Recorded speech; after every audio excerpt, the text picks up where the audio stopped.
خدا نے کہا کہ قومیں تمہاری مانند بنے، لیکن ان کی بدقسمتی یہ دوسری قوموں کی مانند بننا چاہتے تھے۔ خدا نے کہا تم میری دلہن بنو جو چاند پر کھڑی ہے، مگر یہ ایشوریا رائے بننا چاہتی۔ خدا نے کہا جو چاند پر عورت کھڑی ہے آپ وہ بنو، مگر یہ مادھوری دکشت بننا چاہتی ہے، یہ اس کا پہناوا پہننا چاہتی ہے، یہ اس کے کپڑے پہننا چاہتی ہے، یہ اس کی طرح بننا چاہتی ہے۔ بدقسمتی سے خدا نے کہا قومیں تمہاری مانند بننا چاہیں گی، مگر یہ اپنی چنی ہوئی قوم غیر قوموں کی مانند بننا چاہتی ہے۔ ہوا کیا انہوں نے کیا؟ اور انہوں نے کہا سیموئیل سے دوسری قوموں کے بادشاہ ہوتے ہیں، ہمیں بھی بادشاہ دے۔ انہوں نے کہا، اس سے کہنے لگے دیکھ تو ضعیف ہے اور تیرے بیٹے تیری راہ پر نہیں چلتے، اب تو کسی کو ہمارا بادشاہ کیا کر دے، مقرر کر دے، جو اور قوموں کی طرح ہماری عدالت کرے۔ جب انہوں نے یہ بات سیموئیل سے کہی، سیموئیل نے خداوند سے کہی، تو خداوند کا دل ٹوٹا۔ اس نے کہا میں بادشاہوں کا بادشاہ ہوں، انہوں نے مجھے رد کیا ہے، انہوں نے بادشاہ مانگ کے مجھے رد کیا ہے، میری توہین کی ہے، لیکن میں ان کو یہ بادشاہ دوں گا۔ اور خدا نے ان کو وہ بادشاہ دیا۔ بادشاہ مانگ کر انہوں نے خدا کو ٹھکرا دیا، یہاں تک کہ بادشاہ ہونے کے نتائج سے خدا نے انہیں آگاہ کیا کہ جب بادشاہ تمہیں مل جائے گا تو نتیجے یہ نکلیں گے۔ انہوں نے کہا جی ہمیں منظور ہے، وہ اپنی بغاوت پر اٹکے رہے۔ آج خدا کا کلام ہمیں آگاہ کرتا ہے کہ خدا کے حکموں سے باہر جانے کے یہ نقصانات ہیں، لیکن ہم اپنی بغاوت پر اٹکے رہتے ہیں، ہم اپنے باغی پن اور ضدی پن پر اٹکے رہتے ہیں۔ یہ اٹکے رہے، انہوں نے کہا جی کچھ بھی ہو ہمیں تو دوسری قوموں کی طرح بادشاہ دے۔ البتہ اسرائیل کے اس رد عمل کو پہلے سے جانتے ہوئے خدا نے قوانین وضع کیے تھے۔ خدا جانتا تھا ایک دن یہ بادشاہ مانگے، اس لیے اس نے پہلے سے ہی قوانین یا اصول یا احکام لکھ دیے تھے، اور اگر ان کی اطاعت کی جائے گی تو یقیناً درخواست کردہ بادشاہ خدا کے آئیڈیل کے طور پر ممکن حد تک خدا کے قریب رہے گا۔ اگر یہ قوم خدا کے حکموں پر چلے گی تو یہ جو بادشاہ نے مانگا ہے یقیناً وہ خدا کا آئیڈیل رہے گا۔ خدا نے پہلے ہی قانون دے دیے تھے۔ اس کے باوجود بہترین بادشاہوں میں سے بھی بڑی خامیاں میں دیکھنے کو ملی۔ بہترین اسرائیل کے بادشاہوں نے بھی کہا جاتا ہے کہ اکثر نے برائی کی۔ اسرائیل کی تاریخ میں جتنے بھی بادشاہ ہیں ان میں سے زیادہ تر کرپٹ تھے، زیادہ تر برائی کرتے رہے، اور انہوں نے بادشاہ ہونے کا ذائقہ چکھ لیا۔ ان کے بچوں کو غلام بنایا گیا، ان کی بیٹیوں کی عزتیں حرمتیں خراب ہوئی، ان کا ملک تباہ و برباد ہوا، انہوں نے نتیجے بھگتے۔ بادشاہوں نے ان پر ظلم اٹھائے، ٹیکسز رکھے، انہیں اندازہ ہو گیا کہ ہم نے خدا کو رد کیا، لیکن وہ پھر بھی اپنے ضد پر اٹکے رہے۔ آخر کا غور کریں تو بادشاہ بھی تو ایک گناہ گار ہے نا، جو گناہ گاروں پر حکومت کرتا ہے۔ بادشاہ کون سا کوئی فرشتہ ہے؟ حاکم بھی تو انسان ہی ہے نا، تو گناہ گار ہی تو گناہ گاروں پر حکومت کر رہے ہیں۔ اس لیے اس وجہ سے آنے والی خدا کی بادشاہی کے علاوہ کوئی راست بادشاہی نہیں ہے، اور وہ بادشاہ کا بادشاہ آنے والا ہے۔ ہاللیلویا! اس کی بادشاہی راست بادشاہی ہے، اور اس کی بادشاہی ابدی ہے۔ بادشاہ رفتہ رفتہ مزید شریر ہوتے گئے۔ اسرائیلی بادشاہ جب تک خدا نے بابلیوں کو اپنے لوگوں کی غلامی میں اصلاح کرنے کے لیے انہیں اجازت نہ دی، وہ یقیناً اصلاحی معاملہ تھا۔ آخر اتنے کرپٹ ہو گئے کہ خدا نے بابل کا ایک بادشاہ لیا اور اپنے ہی لوگوں کو اس کے حوالے کر دیا کہ وہ انہیں غلام بنا کے لے جائے، وہاں پہ 70 سال غلامی میں رکھ کے انہیں سزا دے اور ان کو ڈسپلن کرے۔ اور اس نے ان کو مارا، اپنی زبان سکھائی، ہیکل جو سلیمان نے بنائی تھی اس کو اس نے ملیا میٹ کر دیا، ان کا شہر یروشلم تباہ کر دیا، ان کی جوان لڑکیاں، جوان لڑکے، بچے، بوڑھے، سارے ہنرمند بندے وہ اپنے ملک بابل میں لے گیا۔ 70 سال ان سے غلامی کروائی، اور آخر یہ انہوں نے توبہ کی، آخر انہوں نے اپنے گناہوں کا اقرار کیا، اور 70 سالوں کے بعد خدا نے کہا تھا میں تمہیں تمہارے ملک میں واپس لاؤں گا، اور خدا اپنا وعدہ پورا کیا، اور 70 سالوں کے بعد خدا انہیں واپس لے گیا۔ جیسے ہم زبور گاتے ہیں، قیدی سیونی یہوہ نے لے آندے جد چھڑا، تد ساڈا حال سی جویں سپنا کوئی ویکھدا۔ اس قید میں انہوں نے سوچا کہ شاید ہی اب ہم جائیں، لیکن خدا نے وعدہ پورا کیا، 70 سالوں کے بعد پھر انہیں شہر یروشلم میں لے آیا۔ ہاللیلویہ! اس لیے خدا نے اسی غلامی کے ملک میں رہتے ہوئے دانیل سے وعدہ کیا. دانیل سے خدا نے کہا اور سلطنت اور حشمت اور مملکت اسے دی گئی, یعنی یسوع مسیح کو رویا میں دکھایا, تاکہ سب لوگ اور امتیں, نیشنز, اہل لغت اس کی خدمت گزاری کریں. اور اس کی سلطنت ابدی سلطنت ہے جو جاتی نہ رہے گی, اور اس کی مملکت لا زوال ہوگی. جو مملکت یسوع مسیح کی ہے, جو بادشاہ یسوع مسیح کی ہے, جو آنے والی بادشاہی ہے, وہ لا زوال, وہ جاتی نہ رہے گی.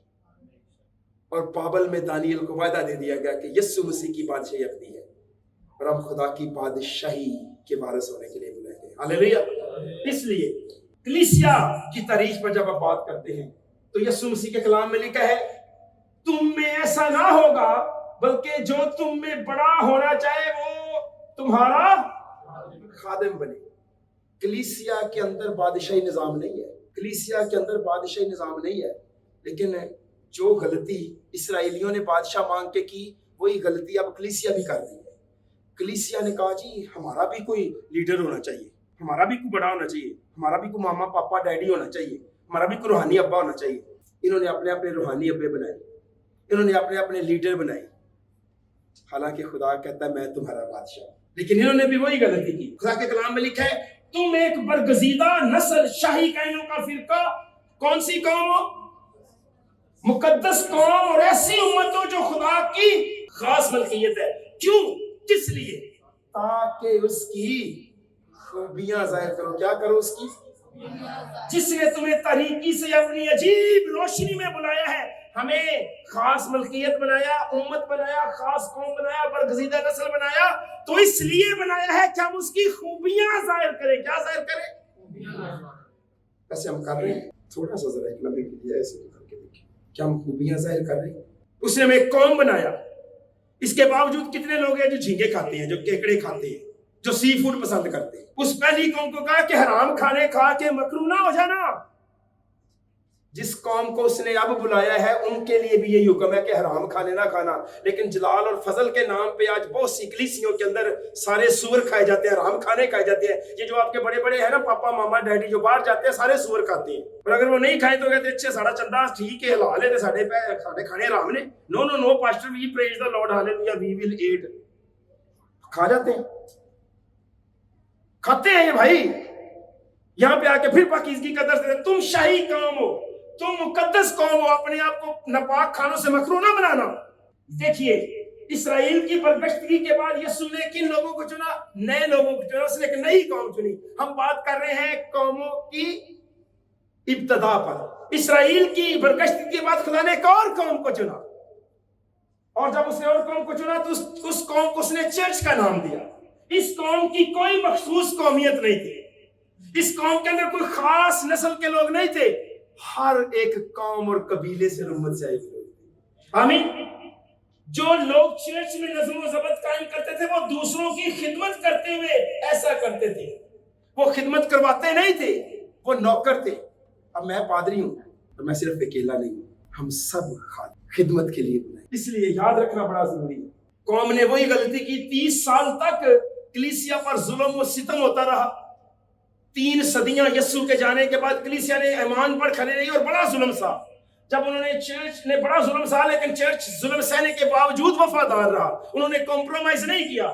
لیکن جب انہوں نے کمپرومائز نہیں کیا تو پھر ایک غیر سرکاری بندہ حکمران بن گیا جس کا نام کانسٹنٹائن تھا.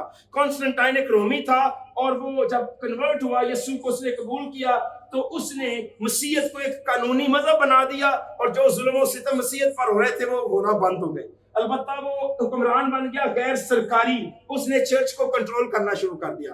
اور جب 4تھی صدی آئی, 5ویں اور 6ٹھی صدی میں چرچ کا ہیڈ رومی بشپ بنا دیا گیا. بشپ آف روم آیا اور اس نے پوری کلیسیا کا ہیڈ بن گیا. 5ویں اور 6ٹھی صدی میں چرچ نے ریاست پر تیزی سے انحصار کرنا شروع کر دیا, اور بشپ آف روم جو تھا اس کو اختیار ملا. البتہ حکومت اب چرچ پر حکومت نہیں کر رہی تھی, بادشاہی رومی حکومت نہیں کر رہی تھی. اب بشپ آف روم چرچ کا بادشاہ بن گیا تھا. اور ویٹیکن سٹی میں آپ کو پتا ہو کہ واحد ایک ایسا ملک ہے جہاں پہ پوپ کی بادشاہی ہے, لیکن چھوٹا سا شہر پوری دنیا کو کنٹرول کر رہا ہے. یہاں پہ یہی ہوا. اختیار زیادہ ریاست کی بجائے بشپ کو مل گیا، بشپ پر چرچ نے زیادہ انحصار کیا. لیکن قرون وسطی میں، قرن کا مطلب ہوتا ہے صدی، سو قرون جمع ہے. قرون وسطی یعنی جو وسطی صدیاں ہیں، 6 صدی سے لے کے 16ویں صدی تک، ان صدیوں کے اندر کیا ہوا کہ چرچ کے اختیار کی تابع داری جو بندہ نہیں کرتا تھا، 6 صدی سے لے کے 16ویں صدی تک، جس نے بشپ آف روم کی بات نہیں مانی، اس کو قید میں ڈالا گیا، اس کو موت دی گئی، اس کو اذیت دی گئی. کیونکہ ایک دفعہ اس قوم نے بھی وہی غلطی کی جو اسرائیل نے بادشاہ مانگ کر کی تھی.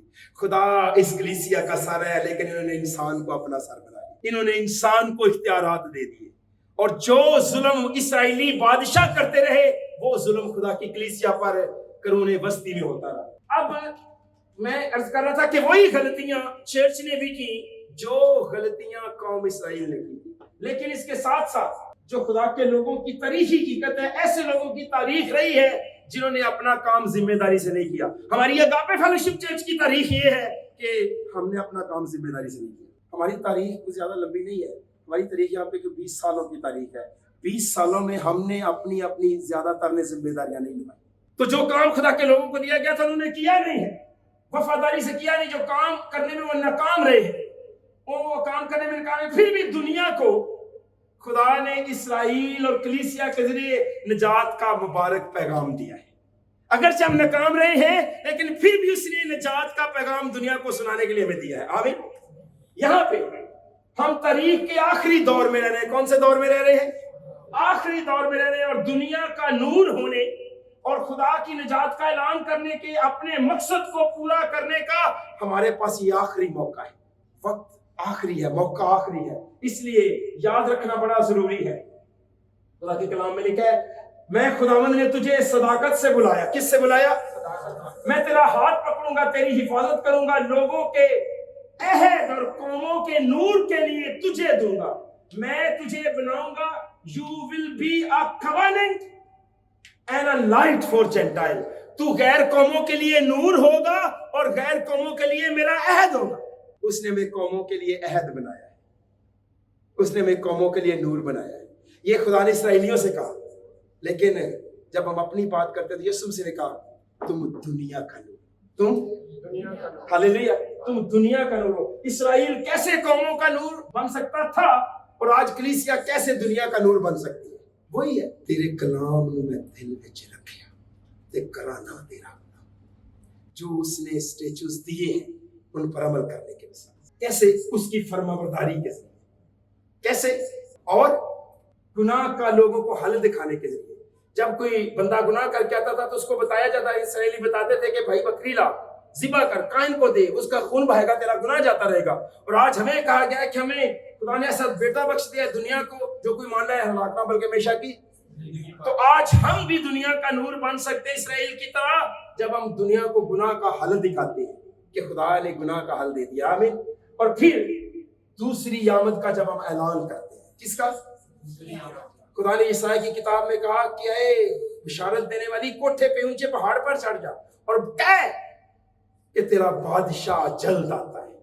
اور آج ہمیں بھی یہ پیغام دیا گیا کہ اسرائیلیوں، روحانی اسرائیلیوں، دنیا سے کہو کہ خداوند خدا جلد آتا ہے. ہاللیلویا.